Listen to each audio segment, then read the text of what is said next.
हाथ हिलाओ। नहीं आ रही आवाज? लास्ट में आ रही है? हाथ हिलाओ। जब मैं पूछ रहा हूं नहीं आ रही है तो कह रहे हाँ नहीं आ रही, तो कैसे सुन रहे हो तुम? हालेलुया। इस समय आपको यह समझने की जरूरत है कि नूह को जब परमेश्वर ने जहाज बनाने के लिए बोला तो इस समय नूह के बच्चे हो चुके थे और शादियां हो चुकी थी उनके बच्चों की। तो तब उम्र बड़ी होती थी, शादियां लेट होती थी। तो हमें एग्जैक्ट फिगर मालूम नहीं है कि नूह ने कितने साल में वो जहाज बनाया। अगर आप उसे इंटरनेट पे स्टडी करेंगे तो कोई 120 साल बोलता है, जो कि गलत है। कोई 75 साल बोलता है, मैं बोलता हूं ये भी गलत है, 75 साल भी नहीं था। अगर 500 वर्ष में, बाइबल कहती है कि उक्का बुक्का उसके 3 बेटे, अब ये नहीं बताया कि कौन 498 वर्ष में हुआ, कौन 502 वर्ष में हुआ। लेकिन अगर हम अंदाजा लगाएं तो नूह की जो जहाज बनने का समय होगा उसमें कम से कम 60 साल, 70 साल, 50 साल के बीच में टाइम लगा होगा। अगर हम मान लेते हैं चलो 50 से 70 साल के बीच उसको टाइम लगा उस जहाज को बनाने के लिए, तो इमेजिन करो कि जब वो जहाज बना रहा था तो लोग उसको क्या बोल रहे होंगे कि नूह जा रहा है अपने बेटों समेत, लकड़ी पे लकड़ी काट के लेके आ रहा है। अमेरिका में उस जहाज की कॉपी बनी है अभी।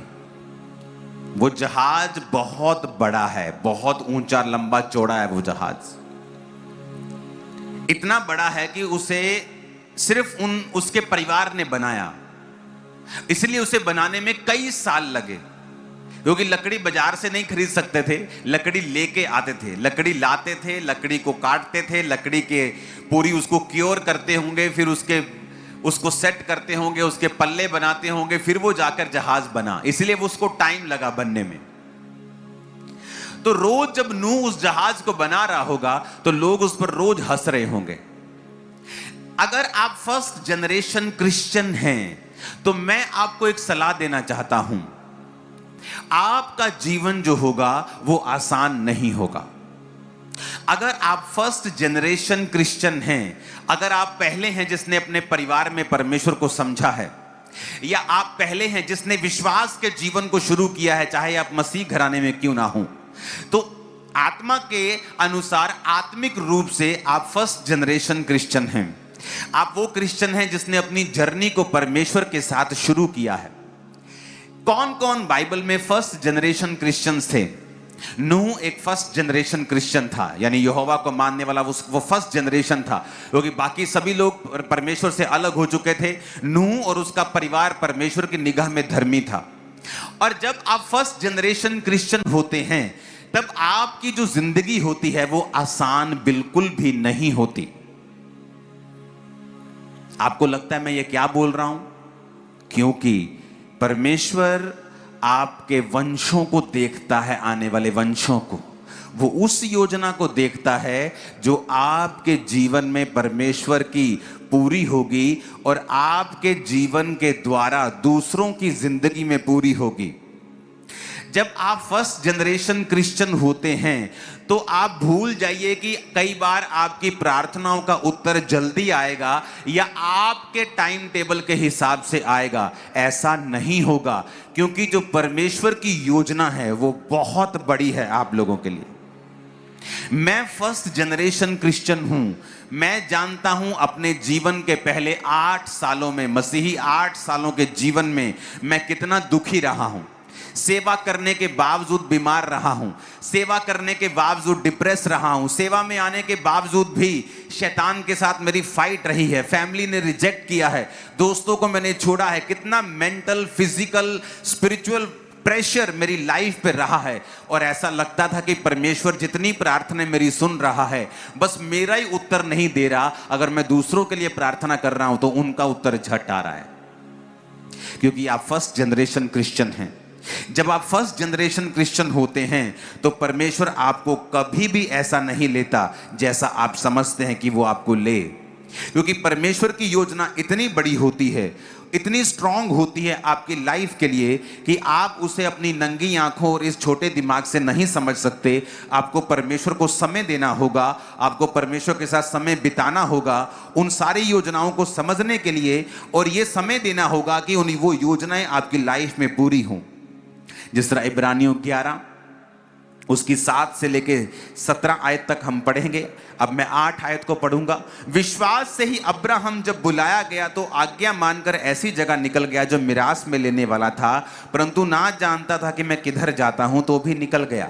विश्वास से ही उसने प्रतिज्ञा किए हुए देश में, पराए देश में परदेशी के समान रहकर इसहाक, याकूब और उसके साथ प्रतिज्ञा के जो वारिस थे तंबुओं में वास किया।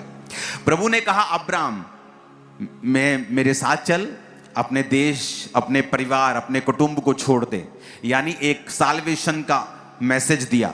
जैसे हम आपको साल्वेशन का मैसेज देते हैं कि जिसने बपतिस्मा लेना है, अगर वो पूरी तरह से प्रभु को कबूल करना चाहता है, बपतिस्मा लेना चाहता है, यीशु को फॉलो करना चाहता है और एक ही परमेश्वर उसकी लाइफ में होगा, वो लोग आगे आ जाएं और बपतिस्मा लें।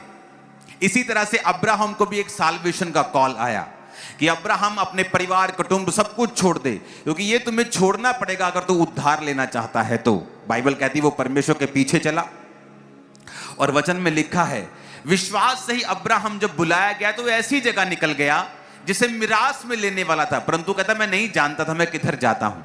प्रभु ने ये तो कह दिया अपने घर को छोड़कर निकल जा, पर ये नहीं बताया कहां जाना है। जिस तरह जब पहली जनरेशन होती है वो परमेश्वर में आ जाते हैं, अब ये नहीं मालूम आगे क्या करना है। अब परमेश्वर में तो आ गए हैं, अब ऐसा फील होता है कि यार अभी वो पोजीशन चल रही है कि ना आगे के हैं तो ना पीछे के हैं, कि परमेश्वर में तो आ गए लेकिन अभी प्रार्थना का उत्तर नहीं मिल रहा, परमेश्वर में तो आ गए लेकिन अभी परमेश्वर मुझे डिलीवर नहीं कर रहा, परमेश्वर में तो आ गए हैं लेकिन अगर वो जवाब सा नहीं आ रहा। क्योंकि अगर आप फर्स्ट जनरेशन क्रिश्चियन हैं तो आपकी आशीष उस हीलिंग और डिलीवरेंस से लाखों करोड़ों गुना बड़ी है अगर आप टिके रहे तो। कैसे टिकना है?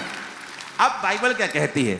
बाइबल कहती अब्राहम कनान में रहा, तंबुओं में वास किया, और जब वहां के लोग निकलते थे तो बोलते थे परदेसी बाबू। जैसे पंजाब के लोग जब यूपी बिहार से कोई काम करने आते तो बोलते हैं परदेसी हैं। जब आप लोग कनाडा में जाके काम करने जाते हैं पंजाबी, तो वहां के कैनेडियन बोलते हैं परदेसी लोग हैं, तो उसको लोग परदेसी बोलते थे।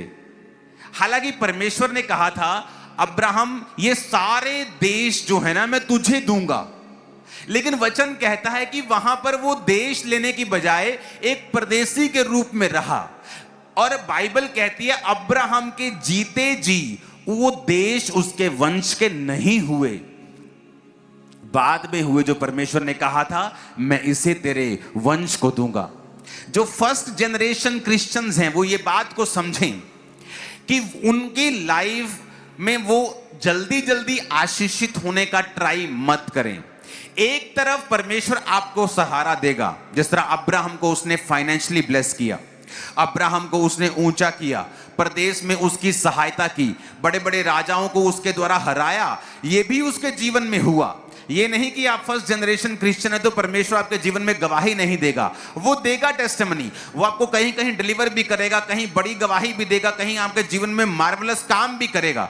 लेकिन एक बड़ा और काम है जो परमेश्वर फर्स्ट जनरेशन क्रिश्चियंस की लाइफ में करना चाहता है, लेकिन उसके लिए वचन कहता है कि जो फर्स्ट जनरेशन क्रिश्चियंस हैं उनके विश्वास को इस लेवल के ऊपर परखा जाएगा जैसा किसी कोई विश्वास को नहीं परखा गया। कितने मेरी बात को समझ रहे हैं? जो पहले क्रिश्चियन है, फर्स्ट जनरेशन, पहला वंश है, जो पहले हैं अपने परिवार में या आत्मा में चलने वाले पहले हैं या मसीह में आने वाले पहले हैं, आपके जो स्ट्रगल होंगे वो अलग होंगे।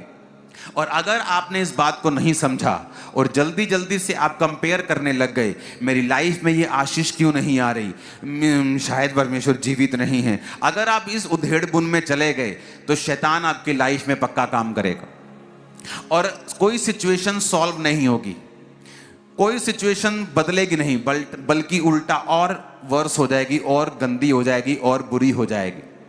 फिर आप नोटिस करेंगे कि आप परमेश्वर से, अगर आपका दो मन है, कि क्या दो मन किसी भी प्रकार का हो सकता है, दो मन परमेश्वर से हट जाने का हो सकता है। कई बार परमेश्वर से हटने का मन नहीं होता क्योंकि आपको मालूम होता है कि यही परमेश्वर है, लेकिन आप पूरी तरह से श्योर नहीं है कि आपके जीवन में परमेश्वर काम क्यों नहीं कर रहा, तो कुछ लोग पाप में चले जाते हैं। वे भी चार में चले जाते हैं। सोचते हैं कि उनको वो निराशाएं हिट करती हैं बार बार, क्योंकि शैतान उनको देखता है कि ये फर्स्ट जनरेशन क्रिश्चियन है, ये और इसकी मम्मी अभी अभी मसीह में आए हैं, ये और इसका परिवार फर्स्ट जनरेशन है, अभी अभी क्रिश्चियन बने हैं। तो वो पूरी कोशिश करता है उनको वापस लेके जाने की। अगर वो वापस नहीं लेके जा पाता, क्योंकि उन्होंने बहुत मिरेकल देख लिए हैं, बहुत काम देखा है, प्रभु को एक्सपीरियंस कर लिया है, तो वो ये कोशिश करता है कोई काम इनका मैं अड़ा के रखूं ताकि ये पाप की ओर चले जाएं, व्यभिचार की ओर चले जाएं, सब जगहों पे जाना शुरू कर दें, एक संसारिक क्रिश्चियन बन जाएं, पूरी तरह से परमेश्वर के वचन से ना हटें, आधे अधूरे हट जाएं। वो पूरी कोशिश करता है। लेकिन आपको ये बात बड़ी अच्छे तरीके से समझनी पड़ेगी। अब यहां पर क्या लिखा है, अब हम आगे के वचन को पढ़ेंगे। अब उसमें लिखा, विश्वास से ही मूसा के माता पिता ने उसको उत्पन्न होने के 3 महीने तक छुपा कर रखा।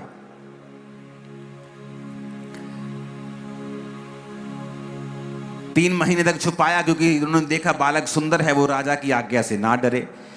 विश्वास ही से मूसा ने सियाना होकर फिरौन की बेटी का पुत्र कहलाने से इनकार कर दिया, इसलिए कि उसे पाप में थोड़े दिन सुख भोगने के बजाय लोगों के साथ दुख भोगना अधिक उत्तम लगा। हालेलुया।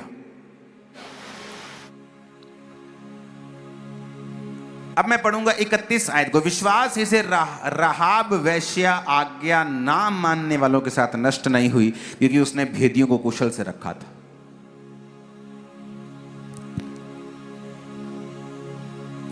राहाब थी फर्स्ट जनरेशन क्रिश्चियन। सब ऊंची आवाज में बोलो, पहला वंश मसीही होने वाला।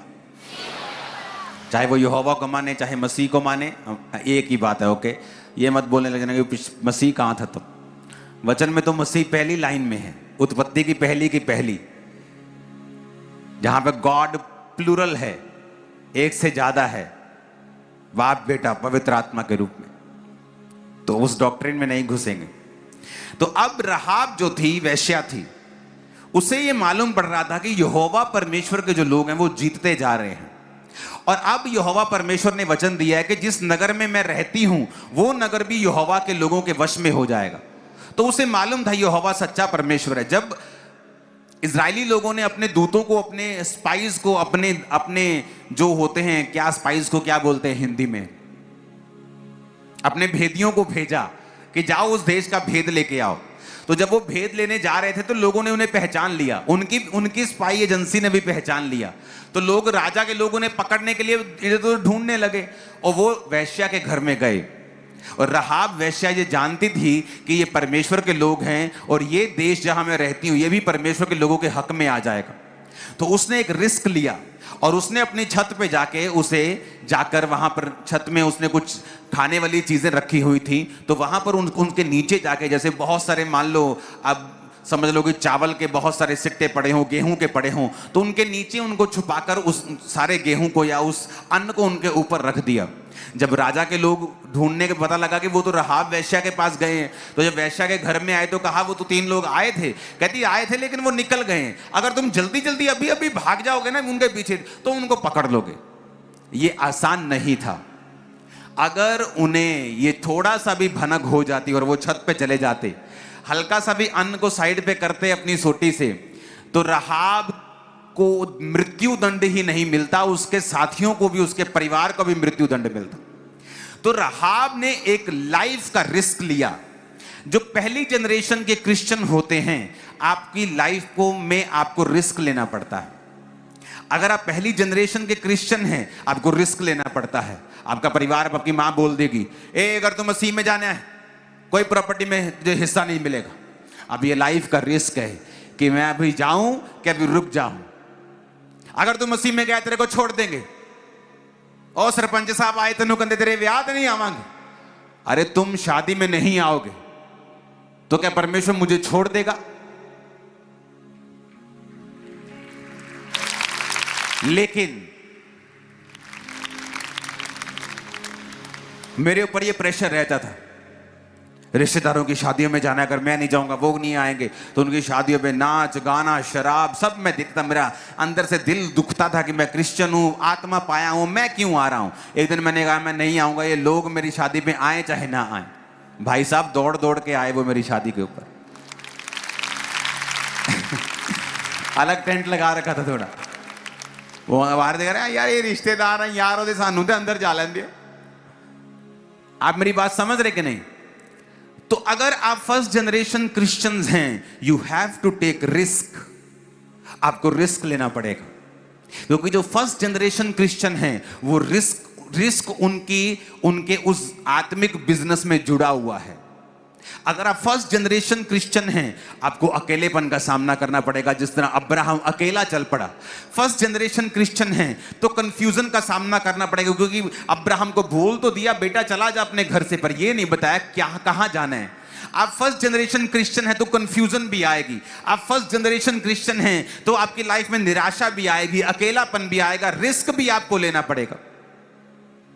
पर मैं आपको बता देना चाहता हूं, इस हेवनली बिजनेस में, इस स्पिरिचुअल बिजनेस में जो कोई रिस्क लेगा उसका बिजनेस बहुत फलवंत होगा। वो इतना फलवंत होगा, इतनी आशीष का कारण होगा।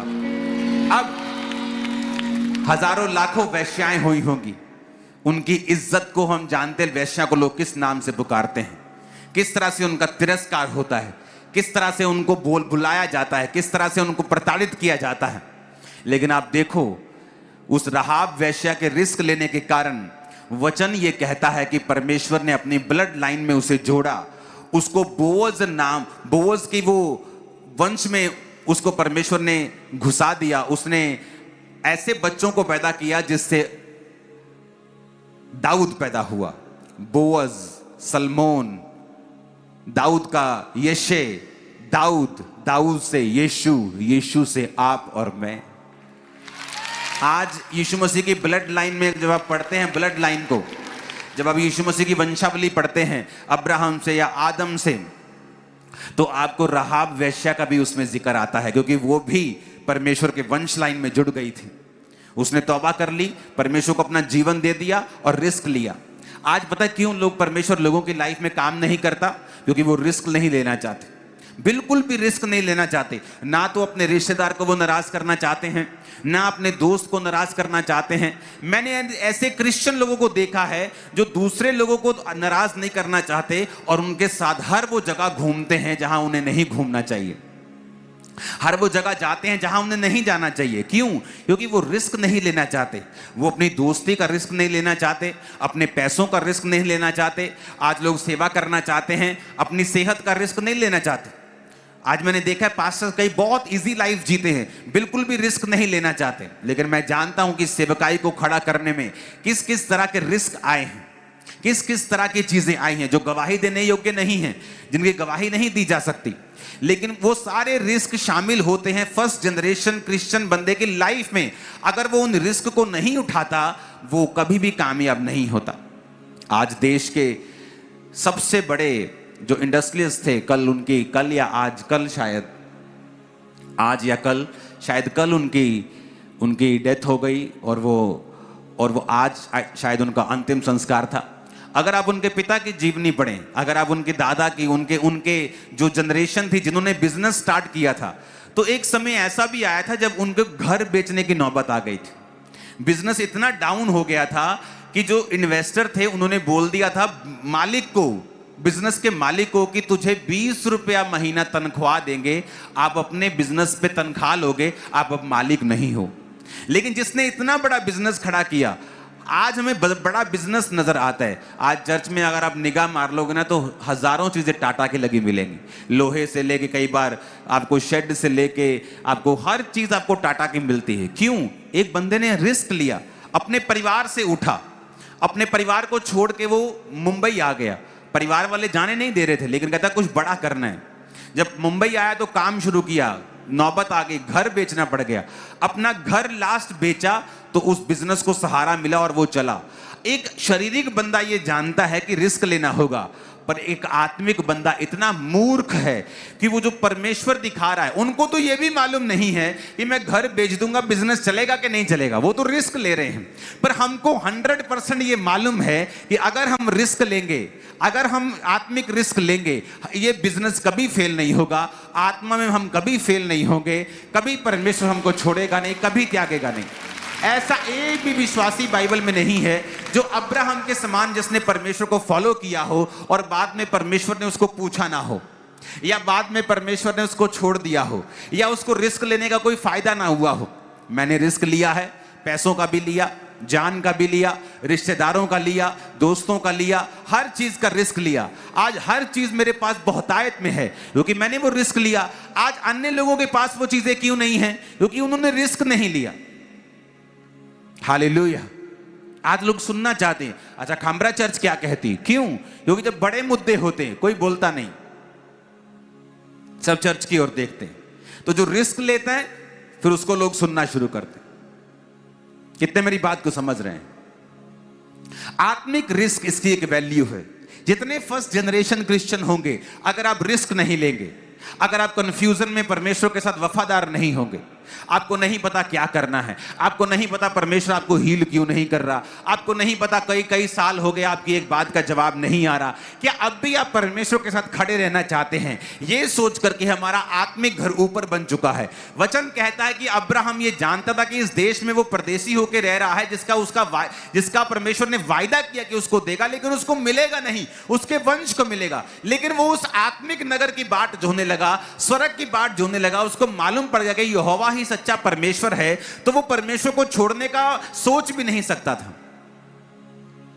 लेकिन आज अगर लोगों को मालूम हो जाए कि 7 साल हो गए प्रार्थना करते, वो सोचना लगता है अच्छा कोई बाबा है, और अच्छा कोई और है, कोई सियाना, अच्छा और किसी तरह से हम चंगे हो सकते हैं। अगर आप फर्स्ट जनरेशन क्रिश्चियन हैं तो मेरी आपको यह सलाह है, आपका भाई, आपका आत्मिक अगुआ, आपका स्पिरिचुअल फादर होने के नाते, कि अड़े रहें और खड़े रहें, रिस्क लें, कंफ्यूजन में खड़े रहें, क्योंकि बड़ी गवाही परमेश्वर आपकी लाइफ में पैदा कर रहा है। अगर आप नोटिस करेंगे तो जो बड़ी गवाहियों वाले लोग हैं उनकी जिंदगी कभी भी नॉर्मल नहीं होगी। पूरी बाइबल पढ़ के देख लो, अब्राहम से लेके आदम से लेके पूरी बाइबल पढ़ लो। चलो मैं एक क्वेश्चन आपसे पूछता हूं, आदम का पहला बच्चा कितने साल में हुआ था? 130 वर्ष के करीब हुआ होगा अगर आप बाइबल पढ़ लें तो। किसी का 65 वर्ष में हुआ, किसी का 300 वर्ष में, किसी का 200 वर्ष के बाद बच्चा होता था। आप जानते हैं नूह का बच्चा कितनी देर बाद हुआ? जब वो 500 साल का था। नूह का पहला बच्चा जब हुआ, नूह 500 साल का था। इमेजिन करो अगर 2024 चल रहा है तो 1524, और आज बच्चा हुआ। पता नहीं नूह ने क्या क्या देख लिया होगा। नूह के इतना लेट क्यों हुआ? क्योंकि परमेश्वर ये जानता था कि नूह एक धर्मी इंसान है और मैं इसको यूज करूंगा, मैं इसको इस्तेमाल करूंगा। तो परमेश्वर नहीं चाहता था कि वो इन चीजों में पड़े। उसने, परमेश्वर ने पहले उसको आत्मिक किया, पहले उसको स्पिरिचुअल किया, पहले उसकी लाइफ में काम किया, पहले उसकी लाइफ में, क्योंकि वो फर्स्ट जनरेशन क्रिश्चियन है।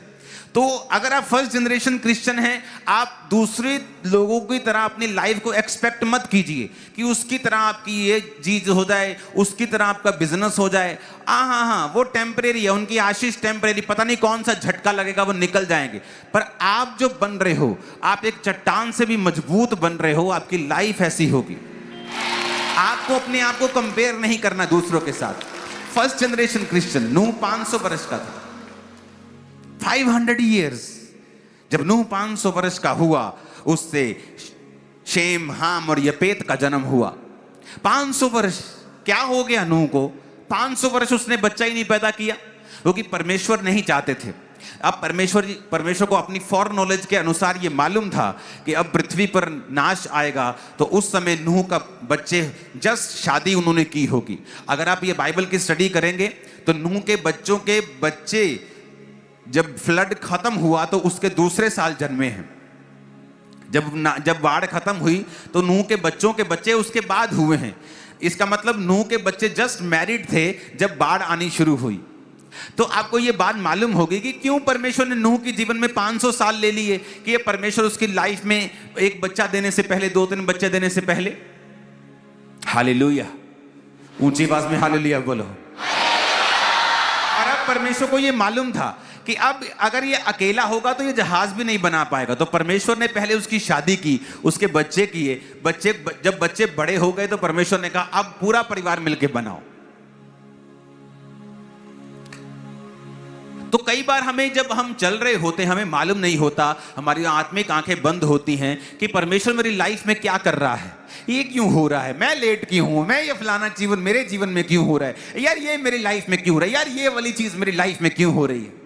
तो हमें मालूम नहीं होता, क्योंकि जब हम अपनी स्पिरिचुअल आइज ओपन करके पूरी तरह से प्रभु के ऊपर विश्वास करेंगे, तब हमें मालूम होगा कि जो कुछ भी मेरी लाइफ में हो रहा है is the plan of God. ये खुदा का एक मास्टर प्लान है। मुझे उस प्लान के नीचे प्रार्थना करनी है, खुदा में बने रहना है, पवित्रताई में बने रहना है, परमेश्वर में रिस्क उठाने हैं, दुनिया की बिल्कुल भोरा भी एक पंजी जिन्नी भी कहते ना पंजाबी च परवाह नहीं करनी, किसी व्यक्ति की परवाह नहीं करनी, किसी बंदे की परवाह नहीं करनी। मुझे परमेश्वर को देखना है और वो फल पाना है जो किसी के पास नहीं होगा। Hallelujah, hallelujah. अगर आपको ये बात समझ नहीं आ रही, तो जब मैं मसीह में आया मैं 19 साल का था, लेकिन इतने साल मैंने मैरिज नहीं की, कोई गर्लफ्रेंड नहीं, कोई पंगा नहीं। मुझे मालूम था परमेश्वर मेरी स्पिरिचुअल लाइफ में काम कर रहा है। और जब मेरी एज 29 हुई तो परमेश्वर ने कहा था कि अब मैरिज करने का समय, जबकि मुझे उस समय लगता था कि मैं मैरिज करूंगा तो स्पिरिचुअली मुझे फर्क ना पड़े। तो प्रभु ने कहा नहीं, अगर तू मैरिज करेगा बल्कि तू और ग्रो होगा। तो तब मैंने मैरिज की। आज लोगों की लाइफ में प्रॉब्लम क्या है यह भी मैं आपको बताना चाहता हूं। जब मैंने मैरिज की तो कैसे की, जब मुझे मैसेज आया कि मुझे मैरिज करनी है, प्रभु चाहता है मैं मैरिड हो जाऊं, मैंने कहा ठीक है। मैंने अपने टीम मेंबर को बुलाया, मैंने कहा मुझे लड़कियों की फोटोज चाहिए, मैंने शादी करनी है। कहते जी ठीक है जी, मैं लेके आना। 2-3 दिन उसने लगाए, फोटोज मेरी टेबल पर रखी। उनमें से मैंने फोटो सिलेक्ट की, मैंने कहा ये भी ठीक है, ये भी ठीक है। आज लोग कैसे शादी करते हैं, जब चर्च में मैरिज ब्यूरो है, लोग आके बताएंगे मेरी कुड़ी दी उम्र जी हैगी 31 साल ते मुंडा होवे घट्टो घट्ट 35-32 साल दा, डॉक्टर होवे, पैसा तेला होवे। ये सारी चीजें रॉन्ग हैं। इसीलिए बहुत से क्रिश्चियन यंग लड़के और लड़कियां अनमैरिड हैं, अपनी मूर्खता के कारण, परमेश्वर के कारण नहीं। क्यों? मैं बताता हूं शादी कैसे करनी है, मेरा एक्सपीरियंस ले लो। और मेरी फर्स्ट क्लास मैरिज है। हालेलुया। मैं बताता हूं कैसे करते हैं मैरिज। सबसे पहले प्रार्थना। मैंने 10 साल प्रार्थना की है कि प्रभु मैं मैरिज कर हो तो बेस्ट हो, मेरी शादी मेरी लड़की तेरी ओर से हो, इधर उधर देखना कोई देखना नहीं, कोई आंख मटक्का नहीं, ये तो नहीं, ये तो नहीं।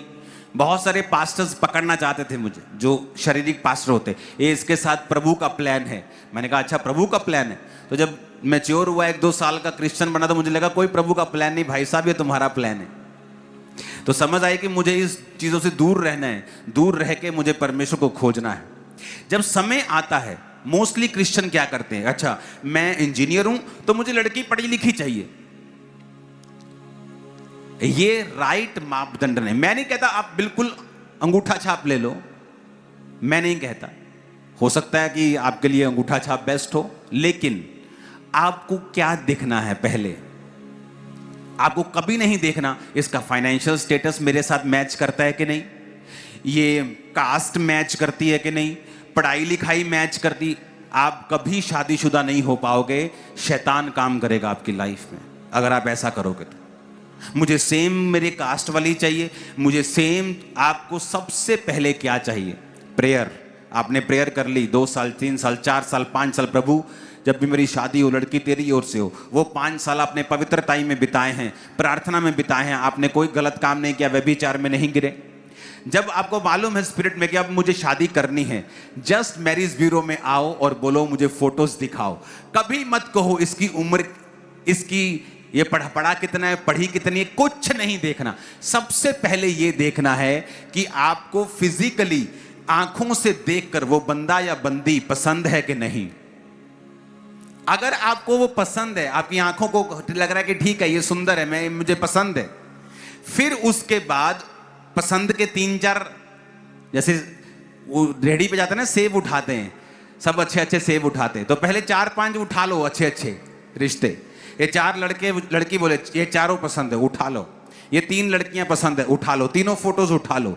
अब उनसे मिलो और जो स्पिरिचुअल लगे उसके साथ शादी कर लो, बस।